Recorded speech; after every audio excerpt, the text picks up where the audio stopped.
So which is better, the BlackBerry Z10 or the iPhone 5? Hey guys, it's Brandon Miniman from PocketNow.com, and in this video we're going to compare both of these phones. Let's get to it.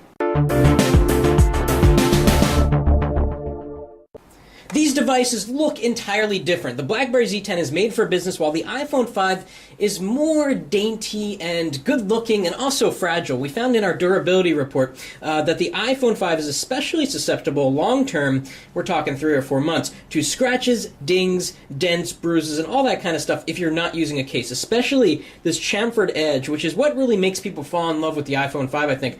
But it is so susceptible to getting beat up very, very badly. Now, the Z10 is a totally different device. It's made for productivity, for life, and so it's made out of entirely plastic, whereas the iPhone 5 is glass and metal, and it feels totally different. In hand, it feels more solid. It feels like something that's not going to slip out of your hand, and if it does slip out of your hand, you're not going to cry about it because this device is more resilient. So on the back here, we've got a soft touch plastic with a nice dimpled texture, which just makes it feel awesome in hand. You know, some people say that the Z10 looks like the iPhone 5. Well, what they really mean to say is that the Z10 looks like the back of the iPhone 5. And it's not that big of a resemblance. We have these strips on the top and the bottom, but the differences really stop there. Overall, the Z10 is nondescript. It really isn't a looker, but that's okay. I think it's meant for business. It's meant to take away the distraction of chamfered edges and metal textures and all that stuff, and just give you a functional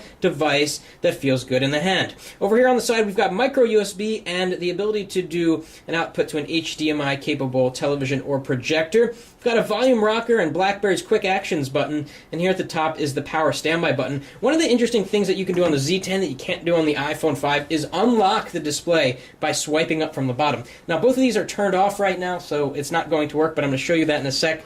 Of course, on the iPhone 5, we've got everything in its iPhone-y place. On the back, we've got 8 megapixel cameras on both, capable of doing 1080p video. We can say without question that video and photos look much, much better taken with the iPhone 5. You can check out our full Z10 review for camera samples if you want. Both have an LED flash there. In terms of thickness, the Z10 is definitely thicker, taller, and wider. Overall, the iPhone 5 is more slender in hand, and it feels smaller and more lightweight, but again, the Z10 feels like it's ready for a day of action. Now, before we talk about specs and boot up, a little bit on availability. The BlackBerry Z10 will be available on all 4 carriers very soon. We're filming this in March, and around March or April it should be available. The iPhone 5, of course, is available on all carriers except for T-Mobile. So let's start these up and see which gets on first. 1, 2, 3... Geronimo. Okay, and some life has occurred here, and let's see which of these devices turns on more quickly. Now, in terms of specs, they're kind of similarly spec'd in a way. As mentioned, their cameras are the same. They both have a dual-core CPU. The BlackBerry Z10 has 2 gigs of RAM. The iPhone only has 1 gigabyte of RAM. Onboard storage, that's a funny thing to say, is 16 gigabytes on the Z10, and your choice of 16, 32, or 64 gigabytes on the iPhone 5, but the Z10 gives you micro SD expansion. It also allows you to swap the battery. Okay, the iPhone 5 was first, the Z10 is going to be second, and let's just show that. Built for business, of course, so you can swap out your battery if you're doing a cross-country flight, you're watching video, you can take out the battery, put in a new one, and we've got a slot for a micro SIM card, so you can expand the memory on the Z10. Okay, so we've jacked brightness up to 100% on both devices, turned off auto brightness, and what you can tell right away is that the screen on the Z10 is warmer. Some people like warmer screens, some people don't. It's really up to you. Now, these are very different screens, but they're similarly sized. We've got a 4-inch 1136 by 640 display here on the iPhone 5. That's 326 ppi. The Z10 beats the iPhone 5 in terms of ppi, if that's something that you're looking at, with a 1280 by 768 resolution, 4.2-inch screen, makes for a ppi of 355. Can you tell the difference between the two in terms of ppi? Not really. They're both extremely crisp, and they look really, really good. Now, software couldn't be more different on both of these devices. The Z10 has the new BlackBerry 10 operating system, which actually takes some cues from the iPhone's operating system. Let me show you what I mean by that. So if we swipe to the right, this is the main home screen. If we swipe to the right, these are where your icons live, and you can make folders and stuff. On the iPhone, of course, back in, 2007, they introduced this idea of tap and hold and the little jiggle, right? Watch this. Tap and hold, and Pulsate. Okay, not a jiggle, but it's a pulsate. This is definitely inspired by the iPhone 5. And like you can do on really all platforms, you can tap and hold an icon, drag it on top of another, and you can create a folder. And when you're done, you just tap. But folders are kind of weird on the Z10. They are full screen, they're up in your face, whereas on the iPhone 5, they kind of just fold down, which is a nice touch. Okay, now let's compare web browsing. Always very important here. We're going to open up Safari. Now to get to the web browser on the Z10, we swipe over to the app pane here. I've got browser up here at the top, so I'm going to click Safari here and browser at the same time. 1, 2, 3, boom. And got there faster on the iPhone 5.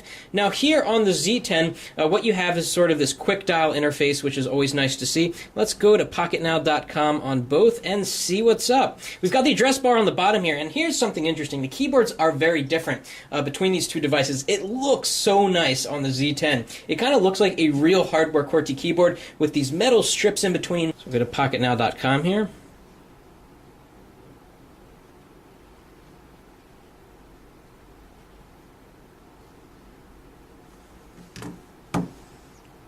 Okay, and they're both going not exactly the same time, but we'll do an official speed test in a sec. Moving around the page, both of these, I can tell you, have very, very good web browsers. But which is faster? Let's see. Desktop version, 1, 2, 3, go.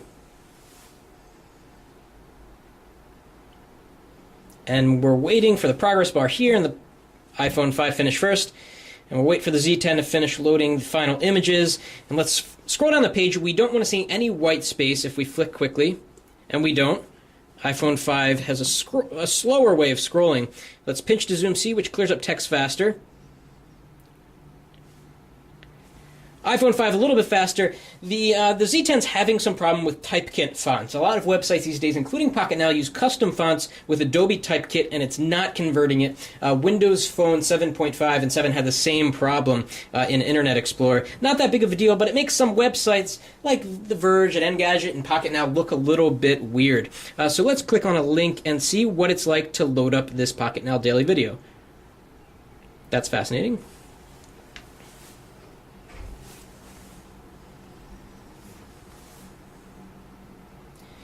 Okay, so we've got a video here ready to go and a video here ready to go. Let's see which loads up the video first. 1, 2, 3, go.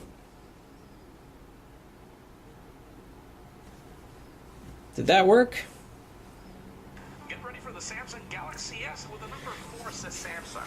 The HTC One wins the best mobile award that I've ever seen. We wrap up in the and there we go. 13.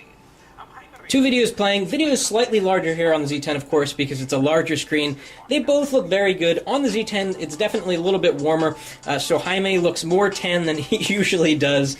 Look at that. That's funny. But both play back video very, very smoothly. And let's get out of here. Now, if someone were to ask, what's good about BlackBerry 10, I would say messaging, and this is why the BlackBerry is really good at messaging, something that the iPhone does not do. From any screen, and by the way, the video is still playing, you swipe up from the bottom, if you do it the right way. You swipe up from the bottom, and you begin to see your notifications in the BlackBerry hub. If you swipe up a little more and to the right, you can start to peek into your BlackBerry hub, which is where all of your Twitter and Facebook status and updates come through, and all of your emails fall into one place. And it's a really awesome way to really see everything that's going on in your life. And of course, if you go over here to the hub or to the listing before the hub, you can drill into specific areas. But from any screen, whether you're on Facebook or Twitter or the New York Times, and you just want to see if you have some messages and what they're looking like, you just do a little swipe, and then you can swipe back and go back to the home screen through that multitask UI. But besides that, that's really it in terms of what makes BlackBerry 10 awesome. Right now, it's sparse in terms of the app selection, and we are trying to answer the question, why the Z10? Because, of course, the iPhone 5 has an app selection that is really second to none. It's still slightly better than what you get on Android phones today. So the Z10 is a great phone. If you want some rugged hardware, a great typing experience, the best email experience on any device, great security features, and a device to just get stuff done. But that's not exactly true, because in order to get stuff done, you need apps for everything, all of your stuff. And the Z10 just does not have it. And right now we cannot recommend the Z10, so if you're comparing it against the iPhone 5, the iPhone 5 is a mature product that can just do so much more. The Z10 has promised, make no mistake about it, but right now it's unfulfilled. So which do you think is better? Which device would you rather carry as your daily driver? The email-friendly, messaging-friendly Z10 or the more refined, more mature iPhone 5? Let us know in the comments, and thanks for watching. That's it for now.